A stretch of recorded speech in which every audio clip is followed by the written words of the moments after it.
BEd online classes में आपका स्वागत है। जैसा कि मैं आपको बीएड फर्स्ट ईयर का optional paper teaching of Hindi, जिसे हिंदी शिक्षण कहा जाता है, यह प्रश्न पत्र मैं आपको पढ़ा रहा था। पिछली कक्षा में हम लोगों ने प्रथम इकाई के अंतिम और 10वें अनुभाग को पढ़ना शुरू किया था, जो हमारा था संगठनात्मक व्यवहार। आज हम लोग उसी कक्षा को थोड़ा सा आगे बढ़ाते हैं। आज मैं आपको बताऊंगा कि हिंदी शिक्षण में संगठनात्मक व्यवहारों का क्या महत्व, क्या उपयोगिता है। देखिए, हिंदी शिक्षण में संगठनात्मक तत्वों के महत्व, उसकी विशेषता को जानने से पहले हम ये जान लेते हैं कि संगठनात्मक व्यवहारिक व्यवस्था है क्या, ये संगठन नामक विषय वस्तु क्या है। देखिए, संगठनात्मक व्यवहारिक व्यवस्था को समझने के लिए सबसे पहले हमें संगठन को समझना पड़ेगा, और संगठन को जानने के लिए उस संगठन के संबंध में जितने विचार को मनोवैज्ञानिकों ने, शिक्षाविदों ने, भाषा वैज्ञानिकों ने जो संगठन के संबंध में परिभाषाएं सुनिश्चित की हैं, परिभाषाएं दी हैं, हमें उनको जानना पड़ेगा।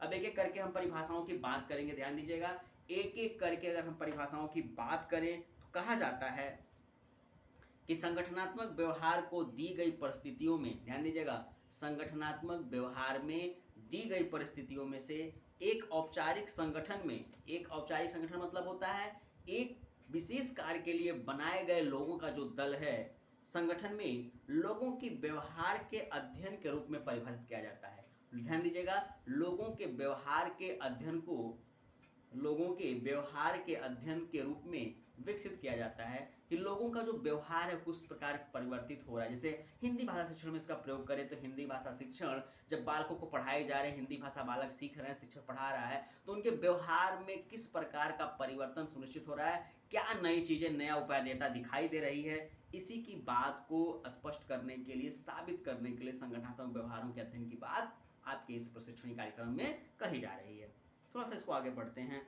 कहा जाता है कि परिभाषित किया जाता है, यह व्यक्तियों, ध्यान दीजिएगा, यह व्यक्तियों, समूहों और उनके साथ बातचीत पर केंद्रित होती है। ध्यान दीजिएगा, व्यक्तियों, उनके समूहों और उनके बातचीत पर केंद्रित होती है। सही बात है, एक भाषाई लोग जब एक पास इकट्ठा होकर आपस में बातचीत करते हैं तो उनके व्यवहार में किस प्रकार का परिवर्तन सुनिश्चित होता है। इन्हीं सारे तत्वों को बढ़ाने के लिए किसी भी भाषा के संबंध में संगठनात्मक व्यवहारों का अध्ययन सुनिश्चित किया जाता है। आगे देखा जाए, कहा जाता है व्यक्तिगत आवश्यकताओं को पूरा करने के लिए, व्यक्तित्व के समझने के लिए, आदि विशेष कामों को करने के लिए, ध्यान दीजिएगा, आदि विशेष कामों को करने के लिए इन संगठनात्मक व्यवहारों के उपादेयता को सुनिश्चित किया जाता है। तो एक समान परिभाषा रही, समान जानकारी रही संगठनात्मक व्यवहारों के बारे में। थोड़ी सी बातें और हम आपसे करते हैं। देखिए, संगठनात्मक व्यवहारों की विशेषताओं की बात करें, ध्यान दीजिएगा, संगठनात्मक व्यवहारों की विशेषताओं की बात करें तो हमें पता चलता है कि सबसे पहली जो विशेषता होती है संगठनात्मक व्यवहार की, वो ये होती है कि इसका जो क्षेत्र होता है, ध्यान दीजिएगा, संगठनात्मक व्यवहार की जो सबसे पहली विशेषता होती है उसका एक क्षेत्र होता है। उसका एक अपनी सबसे पहली विशेषता यह है कि इसका क्षेत्र अलग होता है। सही बात है, समान अध्ययन विषय वस्तुओं से संगठनात्मक व्यवहारों को जब शिक्षण के क्षेत्र में लाया जाता है या किसी विशेष खास भाषा के क्षेत्र में लाया जाता है तो ये कहा जाता है कि इसका क्षेत्र जो होता है वो अलग होता है। सही बात है, संगठन जो होता है उसकी अलग ही विचारधारा होती है, अलग ही तात्पर्य उसका होता है, इसलिए कहा जाता है संगठनात्मक व्यवहारिक विशेषताओं में कि इसका क्षेत्र अलग होता है तथा प्रबंधन के लिए व्यवहारिक दृष्टिकोण का प्रतिनिधित्व करता है। सही बात है, प्रबंधन के लिए व्यवहारिक, ध्यान दीजिएगा, प्रबंधन के लिए व्यवहारिक दृष्टिकोण का प्रतिनिधित्व करता है, प्रबंधन के लिए व्यवहारिक दृष्टिकोण का प्रतिनिधित्व करता है। संगठनात्मक तत्वों के द्वारा यह बताया जाता है कि इन संस्थाओं में किस प्रकार की विचारधारा के लोग शामिल हैं और प्रबंधन उन विचारधाराओं को समझते हुए उनकी उपादेयता को समझता है। वहीं दूसरी विशेषता की हम बात करें, दूसरी विशेषता होती है कि यह कार्यस्थल में लोगों के लिए